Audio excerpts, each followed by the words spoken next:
Bonjour et bienvenue à tous les étudiants qui allaient vivre aujourd'hui App Onboarding. Je suis Michael Lelouch, auteur du livre Protest et commissaire de l'exposition Get Up Stand Up. Et je vais vous accompagner dans cet atelier dédié à la fiche contestataire. Tout d'abord, un peu d'histoire. Pendant des siècles, les seules affiches autorisées à orner les murs des villes étaient les édits royaux, puis les dépêches gouvernementales. C'était la parole de l'État, du pouvoir, qui s'affichait et s'imposait aux yeux de tous. En temps de guerre, les murs mobilisaient les foules grâce aux affiches de propagande. Au milieu du 19e siècle, la publicité apparaît, on peut associer au texte des images en couleur, mais il faut passer par la lithographie, c'est-à-dire graver une pierre, faire appel à un imprimeur et donc produire une affiche coûtait cher. Et seules quelques organisations bien financées pouvaient en commander et les placer sur des palissades. L'affiche, moyen d'expression populaire car sa présence est dans la rue, est en fait produite par des milieux aisés. Mais tout change en mai 1968. Alors que la guerre du Vietnam fait rage depuis 3 ans et que des conflits sociaux éclatent dans toute l'Europe, des centaines d'usines françaises se mettent en grève et les étudiants occupent leurs universités. Mai 68 éclate dans le quartier latin où les étudiants affrontent les CRS. Les médias, tenus par le ministère de l'Information du général de Gaulle, minimisent ces mouvements ou parlent d'eux comme des casseurs, des voyous. Dans les faits, les étudiants viennent plutôt de milieux favorisés, destinés à devenir l'élite du pays. Mais ils vont rencontrer les ouvriers d'usines en grève. Et cette confrontation de deux mondes va être très riche. À l'école des Beaux-Arts, les étudiants veulent produire des affiches pour soutenir les ouvriers grévistes. Mais la lithographie demande trop d'heures de travail, c'est long, coûteux et compliqué. Et personne ne sait comment faire autrement. Le 16 mai 1968, les étudiants de l'école des Beaux-Arts créent un atelier populaire. C'est la première assemblée générale et, alors que les étudiants sont dans l'impasse, incapables de produire des affiches, un artiste, revenu d'un voyage des États-Unis, Guy de Rougemont, leur dit « Là-bas, un jeune artiste, Andy Warhol, a détourné un moyen d'impression pour les tissus très anciens, la sérigraphie, pour faire des tableaux et des affiches.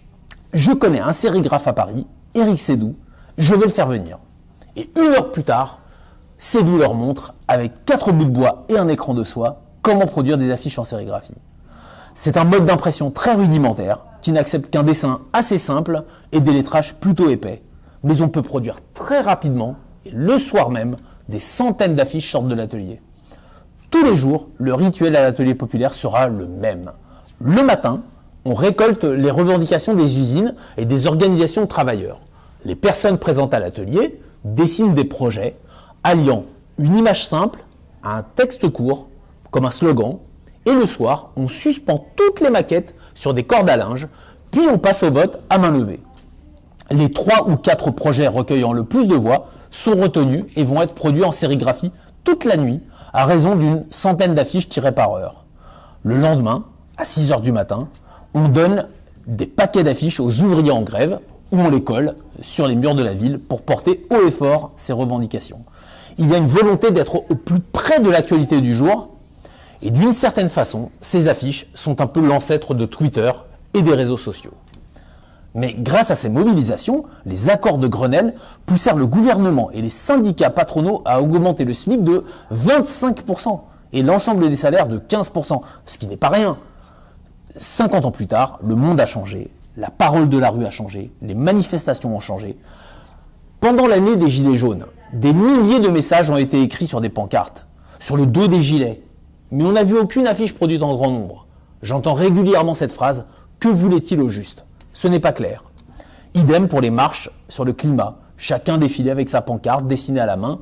Mais des centaines de milliers de pancartes sont impossibles à lire. Il en ressort quelque chose de brouillé, alors qu'il aurait suffi de produire 4 ou 5 affiches aux messages forts et précis et de les distribuer en milliers d'exemplaires.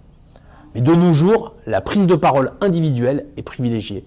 On préfère s'exprimer personnellement, comme sur les réseaux sociaux, avec leur course au like. Pourtant, s'exprimer ensemble, s'appuyer sur le collectif pour produire un message puissant est bien plus efficace. L'histoire nous l'a prouvé en France et ailleurs. C'est cela que vous allez vivre aujourd'hui. Pensez à un ensemble de problématiques, de valeurs, de causes qui vous tiennent à cœur et que vous voulez défendre. Produire des projets d'affiches, images et textes, seuls ou en binôme, puis les mettre au vote. Votre affiche ne sera peut-être pas choisie, Et c'est pas grave. C'est autant un exercice de créativité que d'apprentissage de la démocratie directe au profit du collectif dont vous faites partie.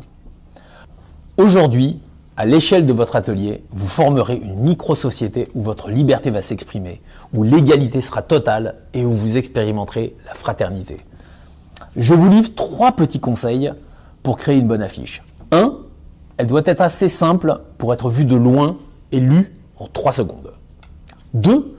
Elle doit véhiculer un message clair et précis. 3. Elle doit être assez originale pour marquer celui qui la voit et qui s'en rappelle. Le monde dans lequel vous vivez vous semble imparfait.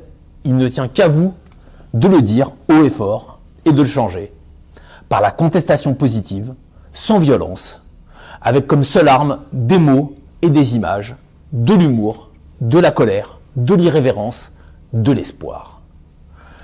Je déclare ouvert l'atelier populaire de Heppenboarding. Mesdames, messieurs, à vos feutres.